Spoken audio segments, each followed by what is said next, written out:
Yes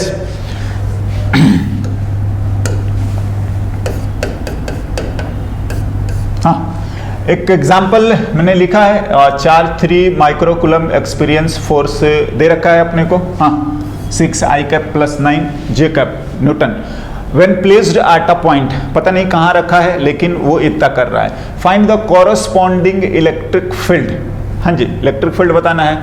also find the force on -2 microcoulomb, हाँ placed at that point. देखिए बात जो है आप खुद ट्राई कर सकते हैं, बिल्कुल सॉल्यूशन देखने से पहले आप करके ही देखना।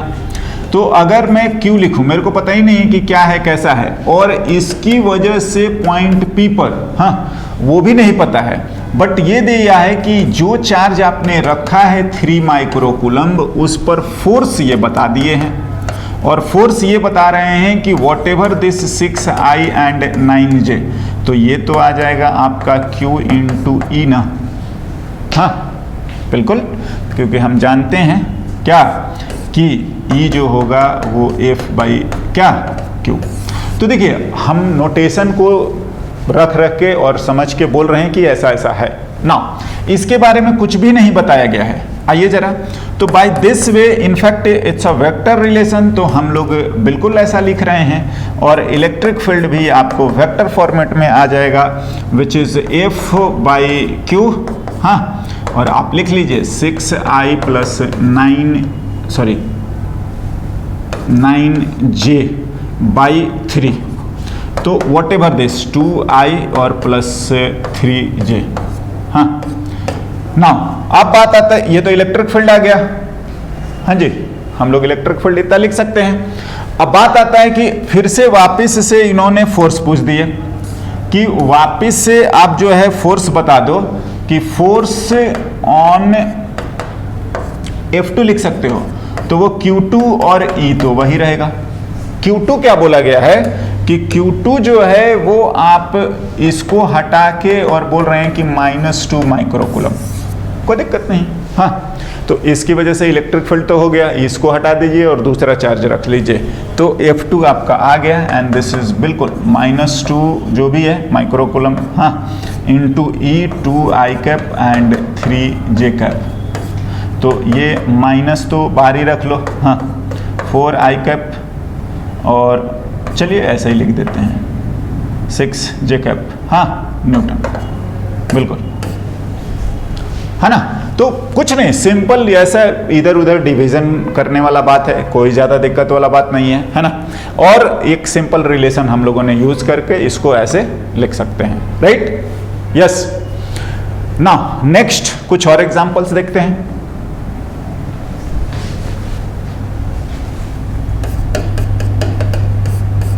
हाँ इसको भी पढ़ते हैं। A charge 10 microcoulomb having mass, yes इसको थोड़ा हम लोग सही करते हैं, हैविंग मास 10 मिलीग्राम, है ना 10 milligram, yes, is hanging under gravity due to electrostatic interaction and gravitational, ठीक है ना, वो बिल्कुल हवा में ही ऐसे, हाँ तो दो ही इंटरेक्शन बोला जा रहा है, इलेक्ट्रोस्टैटिक हमें काउंट करना है और ग्रेविटेशनल, हाँ। Then find the corresponding electric field, है ना। ना देखिए इन जनरल इस चैप्टर में मैंने बोला भी था कि जब तक हमें ग्रेविटेशनल या मास वगैरह को डायरेक्टली बोले नहीं या क्वेश्चन वगैरह में नहीं दिखता है तो हम लोग मास को भूल के ही काम करेंगे, केवल और केवल इलेक्ट्रोस्टैटिक। बट अभी तो एकदम ध्यान से बोल रहा है, लिखा है, तो हमें ध्यान देना ही पड़ेगा और लिखेंगे भी। लिखते हैं। देखिए बात ऐसी है कि अगर कोई भी मास पार्टिकल आपका ग्रेविटी में है तो उस पर mg लग रहा होगा, हाँ। और अगर ये मास पार्टिकल ऐसे ही हवा में, हाँ, लटका हुआ है तो इस पर फोर्स इतना चाहिए होगा, और ये इलेक्ट्रिक फील्ड की वजह से है तो वो इतना हो जाएगा, हाँ। वेयर इसका charge Q and mass m दिया हुआ है, तो ये दोनों चीजें हम लोगों ने लिख ली। नाउ द थिंग इज कि E बताना ही है, हाँ। तो बैलेंस होने के लिए तो आप लिखोगे ना कि फोर्स जो होना चाहिए वो mg के क्या होना चाहिए, बिल्कुल mg के बराबर होना चाहिए। एंड यहां से जो फोर्स होगा वो आपका आ जाता है इलेक्ट्रिक फील्ड। हाँ, तो आप लिख लीजिए फॉर, हाँ क्या बोलेंगे, बैलेंस कंडीशन, बिल्कुल कंडीशन। तो हम लिखेंगे ना कि F जो है, और चाहे ऐसे लिख सकते हो mg मिला के 0, तो F इक्वल्स टू mg आ गया, और F जो है वो हमारा Q इंटू E, हाँ बिल्कुल, और ये mg आ गया। मेरे ख्याल से कोई बड़ी बात नहीं है, ये बहुत सिंपल चीज़ें हैं। हाँ, अब ऐसा है ना कि इसकी वैल्यू को हम थोड़ा ध्यान से रखें। 10 मिलीग्राम बोला है, हाँ जी, इंटू जी, हाँ 10 हम नियरली रख लेते हैं, बाई यहाँ पर भी 10 माइक्रोकूलम बोला है। देखिए इट्स ऑल अबाउट, ये तो ऐसा यूनिट है मीटर पर सेकंड स्क्वायर, तो कोई दिक्कत नहीं है, इनमें ध्यान से काम करना है। क्या क्या, 10 मिलीग्राम को आप केजी में करिए, हाँ बिल्कुल, 10 मिलीग्राम को केजी में -6 होता है, और ये भी 10 इंटू 10 टू द पावर -6, हाँ कूलम में। तो देखो हम लोगों ने जो काम करा है वो ये कि मिलीग्राम को जो केजी में हम लोग कर रहे हैं ना, तो उसके लिए आपको पावर -6 लगाना पड़ेगा। हाँ नाउ बस, तो इससे ज़्यादा और कोई ट्रिक या कोई इसमें ध्यान देने वाली बात नहीं है। इन जनरल क्या होता है, हम लोग बड़े बड़े सवाल सॉल्व करते करते, हाँ क्या होता है कि हम लोग चुपचाप भूल ही जाते हैं किनको, जो बेसिक कैलकुलेशन और यूनिट्स होते हैं। हाँ, सो फॉर दैट पर्पस मैंने एक बार लिखा है कि इन चीज़ों को भी हम लोग ध्यान से लिखें। तो ये हमें कितना बच रहा है, 10, हाँ तो ये 10 न्यूटन कूलम आ जाएगा। तो ई की वैल्यू बहुत सिंपल है, ई की वैल्यू जो आ गई हमारे पास, हाँ, और ई इलेक्ट्रिक फील्ड जो आ रहा है लिख लेते हैं। तो दिस इम्प्लाइज की ई की जो वैल्यू है, हाँ 10 न्यूटन कूलम, हाँ जी। तो दैट्स ऑल, कोई दिक्कत वाली बात नहीं है, सिंपल सवाल है और हम लोग इसको कर सकते हैं, है ना। चलिए एक दो और क्वेश्चन हम लोग देखते हैं।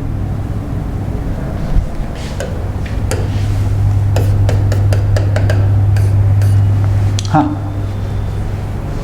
दिया है, यस दिया है 2 point charges each of magnitude Q placed at this, हाँ देन फाइंड इलेक्ट्रिक फील्ड। हाँ जी, नाउ इलेक्ट्रिक फील्ड हमें बताना है ऐसी सिचुएशन में।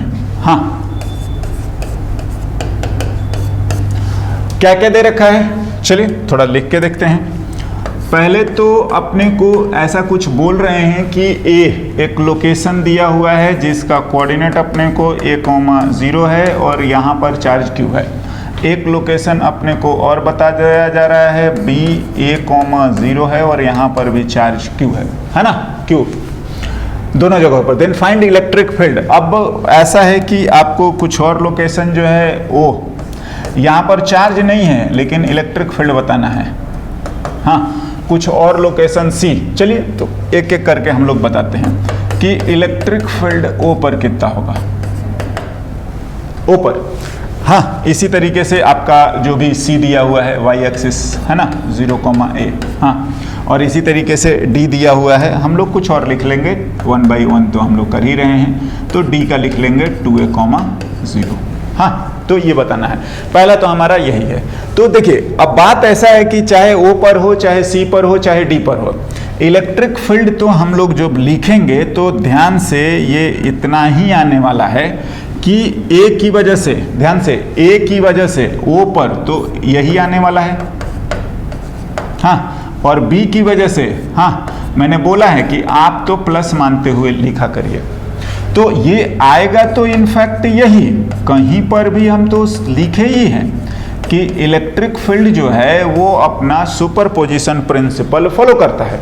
सो इलेक्ट्रिक फील्ड ओरिजिन पर लिखना है अपने को, तो हम लोग A की वजह से भी लिखेंगे, B की वजह से और वेक्टरली ऐड कर देंगे। Now as per the situation जो दिख रहा है, हाँ कि इलेक्ट्रिक फील्ड जो है वो मैग्नीट्यूड में ये ऐसा आ जाएगा।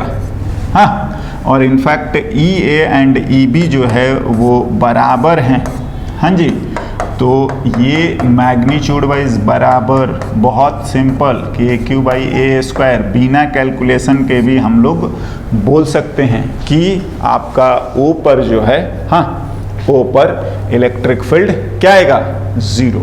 हाँ ना, अब नेक्स्ट बात आता है कि सी पर भी पूछा है। हाँ, तो सी के लिए हम लोग बात करें, चलिए मैं आगे लिखता हूं। तो अगर हम लोग लिखें कि सी पर विच इज 0, a, हाँ, तो एक बार ड्रॉ कर लेते हैं, कोई दिक्कत नहीं। ये है हमारा b, a, 0 था, ये है हमारा a माइनस a, 0 है, ये चार्ज यहाँ पर भी है, और ये रहा हमारा ओरिजिन। द थिंग इज कि c जो है वो कुछ ऐसी लोकेशन बता रहे हैं, चलिए लिख लेते हैं c। हाँ,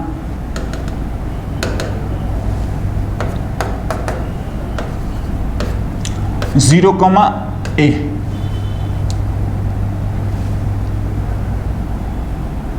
सी को 0, हाँ ए, ठीक है ना। तो यहां पर बताने के लिए भी यही काम करने होंगे। क्या आप यहां से भी इसको ज्वाइन करिए और प्लस मानते हुए फिर ये आ गया। बिल्कुल यहां से भी करेंगे तो भी आपको ऐसे ही करने पड़ेंगे। हाँ, बिल्कुल ना। अगर हम लोग एंगल वगैरह की बात करें तो जो भी ये एंगल थीटा आपका बन रहा है, तो हॉरिजॉन्टल लाइन ड्रॉ करेंगे तो ये भी हम लोगों का थीटा बनेगा, इधर उधर दोनों।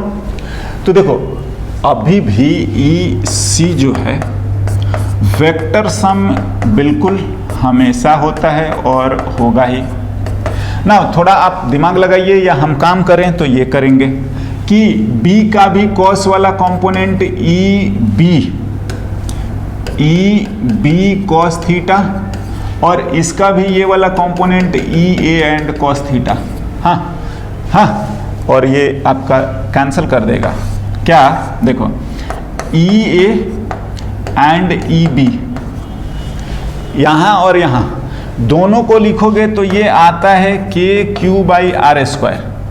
वेयर आर क्या होगा, ये वाला आर होगा, नहीं होगा, ये ए दिया हुआ है, बिल्कुल कोऑर्डिनेट, ये भी ए है, तो जो आर आएगा वो आपका √2a हो जाएगा। हाँ, तो आर लिखोगे तो वो आपका √2a में, हाँ बिल्कुल ऐसे लिख सकते हैं। तो आप इतना लिख दो, कोई दिक्कत नहीं है।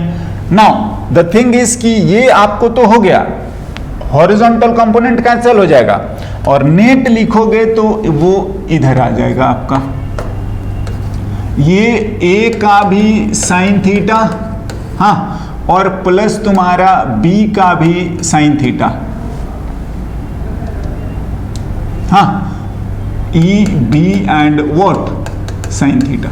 हाँ, तो वो दोनों लिखोगे तब नेट आपका ईसी इधर होगा, और ईसी लिखें हम तो देखिए ईसी अगर बात करोगे तो वो आ जाएगा E A sine theta plus E B and sine theta, और दोनों वाई की तरफ, हाँ जे, बिल्कुल हॉरिजॉन्टल कैंसल। तो हम लोग ये यूज करें।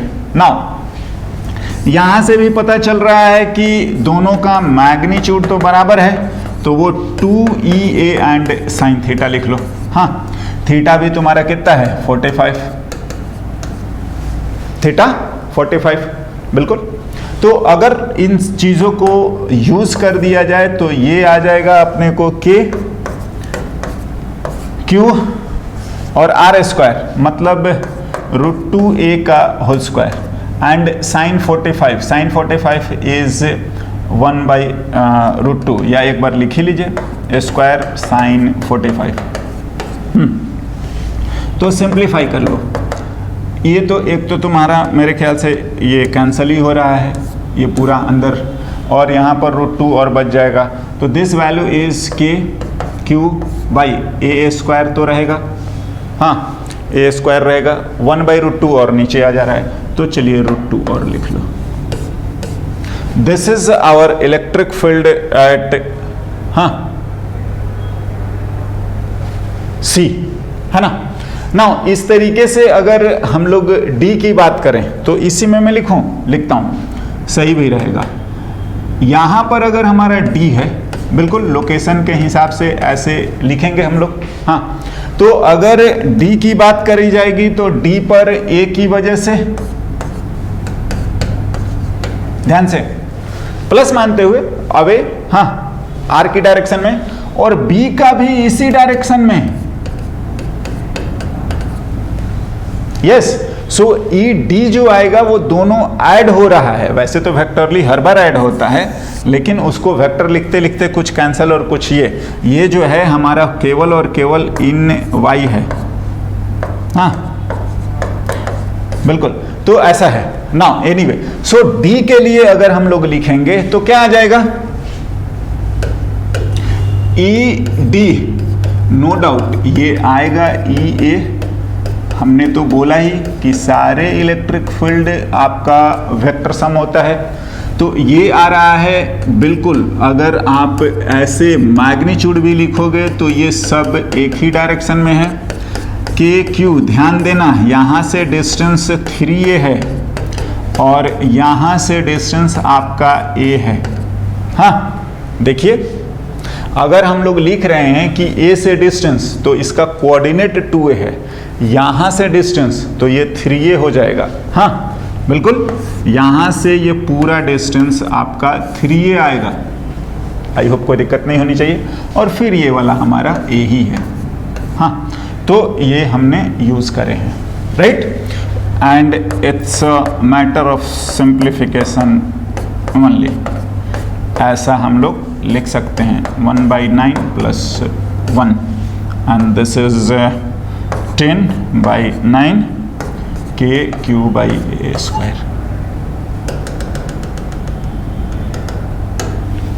है ना। 10/9 KQ/A²।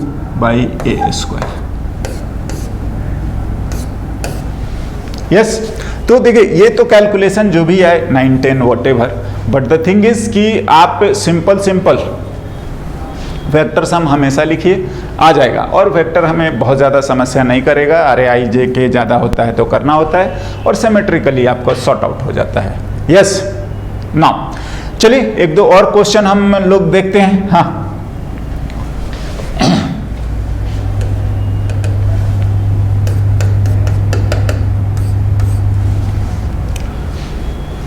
क्वेश्चन एक बार देखा जाए। 3 point charges each of magnitude q is placed at vertices of an equilateral triangle of side A. Then find the electric field at its one of its vertex and center, दोनों। तो बिल्कुल हम लोग try करते हैं। हाँ, और अगर हम लोग लिखें कि से ऐसा दे रखा है,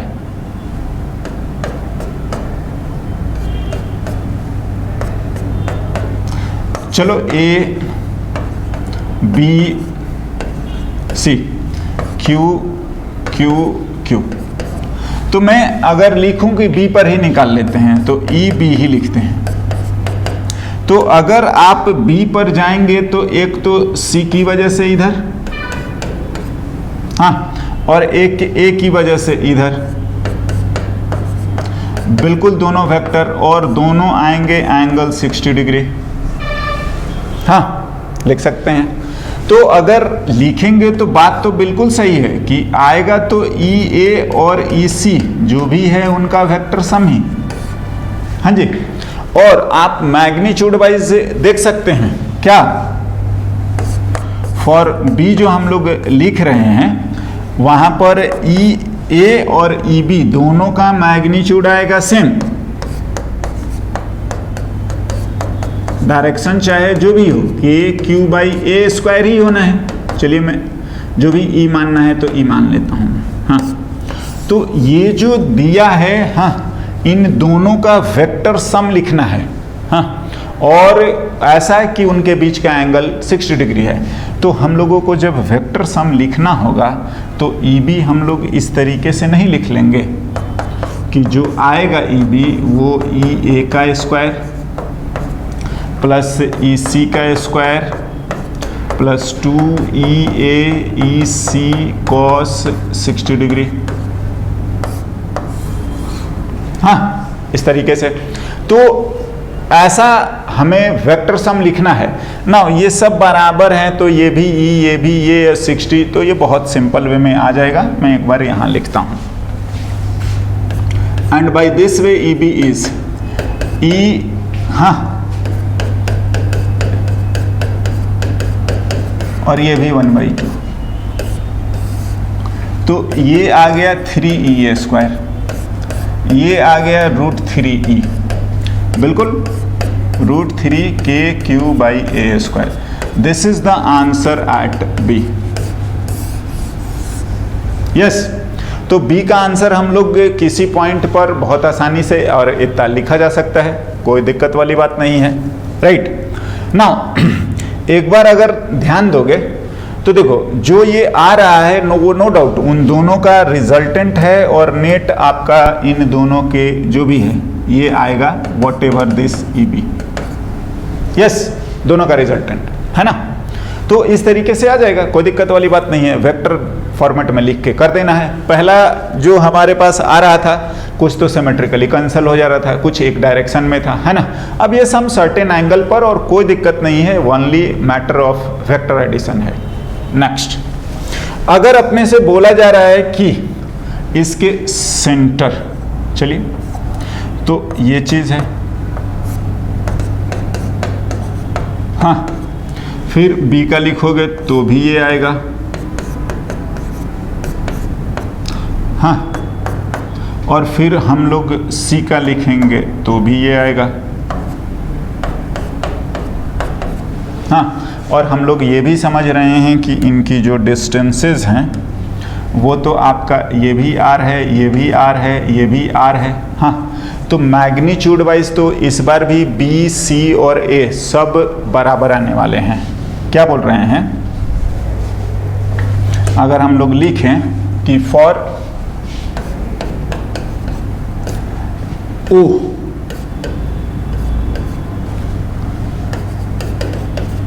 centre of triangle,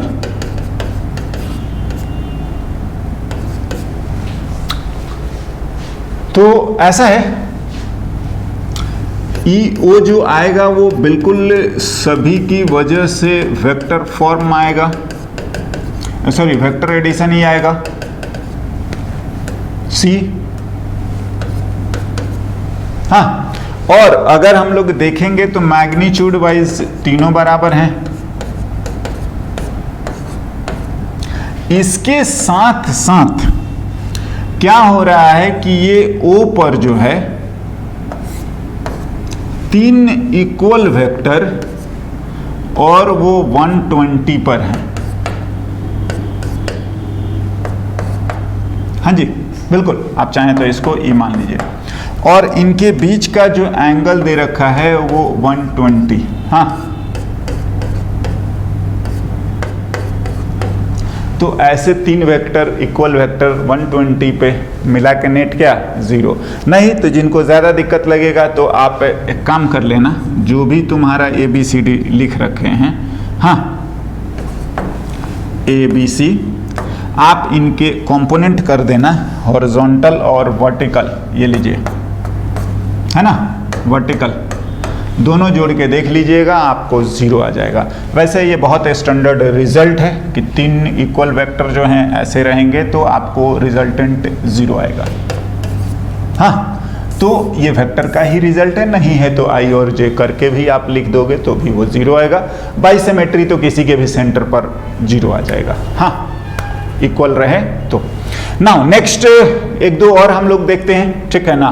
question, yes,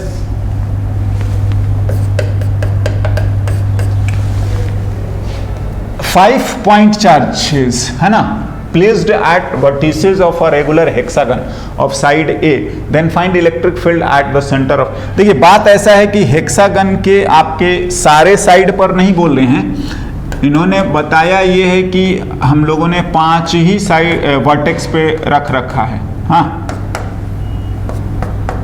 तो जो भी आप मान लो A, B, C, D, E and F, right. Now अगर हम लोग इस पे चार्जेस लिखते हैं, चलिए Q है,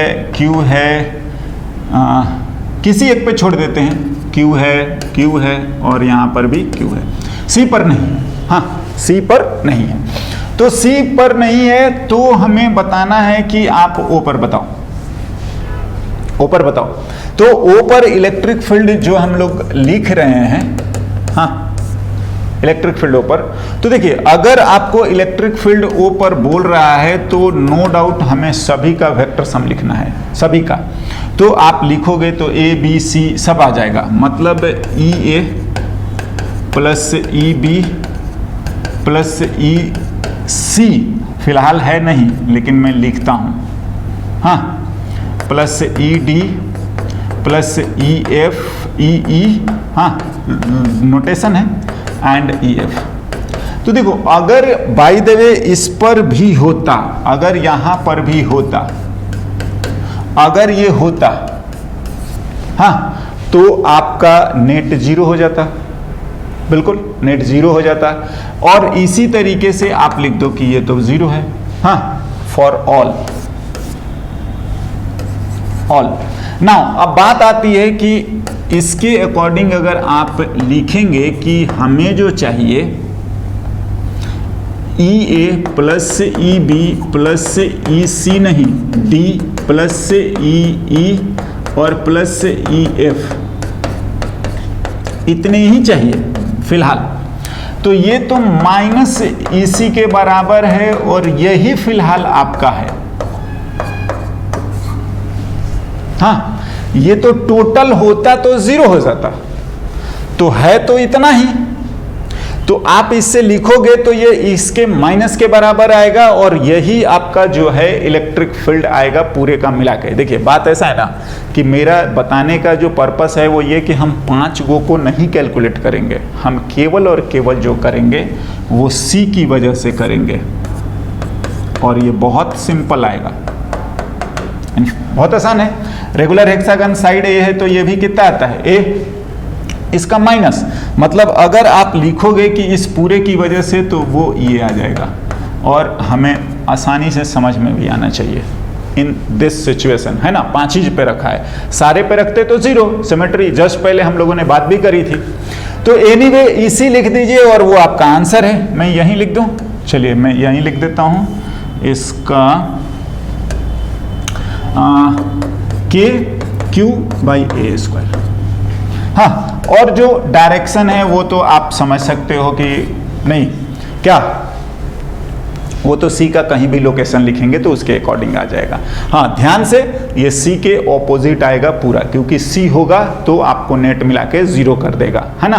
तो ये पांचों मिला के जो हैं वो केवल और केवल C के बराबर कर रहे हैं, पांचों कैलकुलेट नहीं करने चाहिए। ये आप कंसेप्ट यूज करिए या ये तरीका हमें समझ में आना चाहिए, राइट। यस, चलिए वन मोर।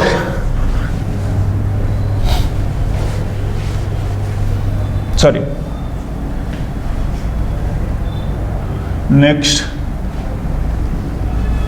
चलो फिर नेक्स्ट हम लोगों का जो टॉपिक स्टार्ट होगा, हाँ वो हमारा आ जाएगा। ये सब जितने भी हमारे जो आए हैं, जो सिचुएशन बना है, वो सबके सब आपका डिस्क्रीट मास सिस्टम का है। हाँ, अलग अलग चार्जेस हैं ना। एक्सटेंडेड ऑब्जेक्ट या जैसे मार्कर है या हम लोग हैं, या ऑब्जेक्ट तो बेसिकली 3 डायमेंशन होता ही है, उसका कुछ ना कुछ रहेगा, लेकिन हम लोगों ने फिलहाल पॉइंट मानते हुए करा है। नेक्स्ट जो आएगा वो हमारा एक्सटेंडेड या कंटिन्यूअस चार्ज डिस्ट्रीब्यूशन के लिए करेंगे, राइट। तो हम लोग नेक्स्ट उस पर आते हैं, ओके।